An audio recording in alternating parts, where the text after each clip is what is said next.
मंडळी, आगामी लोकसभा निवडणुकीच्या निमित्तानं उपमुख्यमंत्री देवेंद्र फडणवीस यांच्यासाठी रात्रंदिनामा युद्धाचा प्रसंग अशीच अवस्था जणू होऊन गेली आहे। महायुतीत देवेंद्र फडणवीसांशिवाय कोणताही निर्णय होत नाही अशी स्थिती आहे।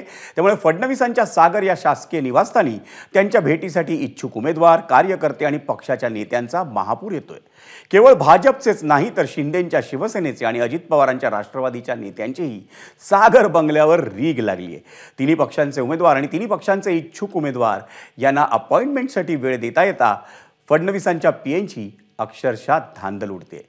फडणवीसांना आज कोण कोण आणि कशाकशासाठी भेटायला गेलं होतं याचा आढावा घेतला आमचा प्रतिनिधी सुशांत सावंतनं। भाजपची 20 उमेदवारांची पहिली यादी जाहीर झाली आणि उपमुख्यमंत्री देवेंद्र फडणवीस यांचं हेच सागर निवासस्थान जे आहे ते बैठकांसाठी महत्त्वाचं केंद्रबिंदू ठरलेलं आहे। सलग 2 आठवडे देवेंद्र फडणवीस यांच्या याच सागर निवासस्थानी बैठकांचा सिलसिला सुरू आहे। आज देखील आपण जर पाहिलं असेल तर सकाळपासून हा बैठकांचा सिलसिला पाहायला मिळतोय। सकाळी आढळरावांचे कट्टर विरोधक शिरूरचे इच्छुक उमेदवार मंगलदास बांदल असतील यांनी देखील भेट घेतली। त्यानंतर दीपक केसरकर यांनी देवेंद्र फडणवीस यांची भेट घेतली। संभाजी पाटील निलंगेकर असतील, राणा जगजित सिंग असतील, त्याचसोबत अर्चना पाटील चाकूरकर यांनी देवेंद्र फडणवीस यांची भेट घेत उद्या भाजपमध्ये प्रवेश करणार असल्याचं सांगितलंय। आणि आपण जर बघितलं असेल तर रामदास आठवले, विजय शिवतारे, हर्षवर्धन पाटील, राहुल शेवाळे अशा नेत्यांनी जी आहे ती आज देवेंद्र फडणवीस यांच्या सागर या निवासस्थानी भेट घेतली। आपण जर बघितलं असेल तर रत्नागिरी सिंधुदुर्ग जिल्ह्याचा जो जागेचा वाद कायम आहे त्या संदर्भात दीपक केसरकर यांनी उपमुख्यमंत्री देवेंद्र फडणवीस यांची भेट घेतली। एकीकडे किरण सामंत हे इच्छुक असताना दुसरीकडे भाजपमधून नारायण राणे यांची उमेदवारी जवळपास निश्चित मानली जाते आणि त्याचमुळे त्यांच्या भेटीला देखील महत्त्व प्राप्त झालं होतं।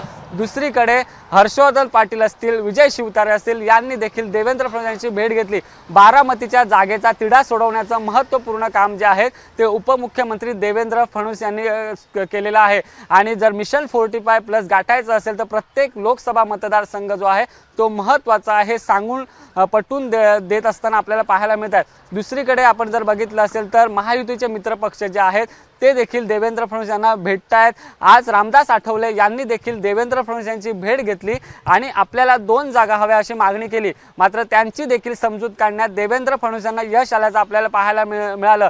देवेंद्र फडणवीस यांची भेट घेऊन आल्यानंतर केंद्रीय मंत्री रामदास आठवले यांनी माध्यमांशी संवाद साधला आणि ते म्हणालेत की आम्ही महायुतीला पूर्णपणे समर्थन करू, आम्ही कोणताही उमेदवार रिंगणात उतरवणार नाही। मात्र आम्हाला ज्यावेळी सत्ता येईल त्यावेळी केंद्रात एक मंत्रिपद, राज्यात विधान परिषद आणि एक राज्यसभा अशी आम्ही मागणी केल्याचं त्यांनी सांगितलं। तर ती मागणी देखील देवेंद्र फडणवीस यांनी मान्य केल्याचं कळतंय।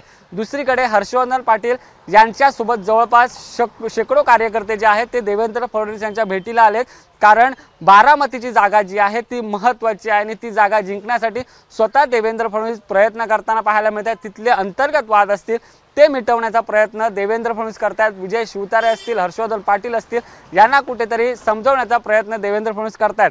त्यामुळे मागील 2 आठवड्यांपासून देवेंद्र फडणवीस यांचं हेच सागर निवासस्थान आता सगळ्यांची समजूत काढताना पाहायला मिळतंय। कॅमेरा पर्सन कृष्णा खापरेसह सुशांत सावंत, एबीपी माझा, मुंबई। एबीपी माझा, उघडा डोळे बघा नीट।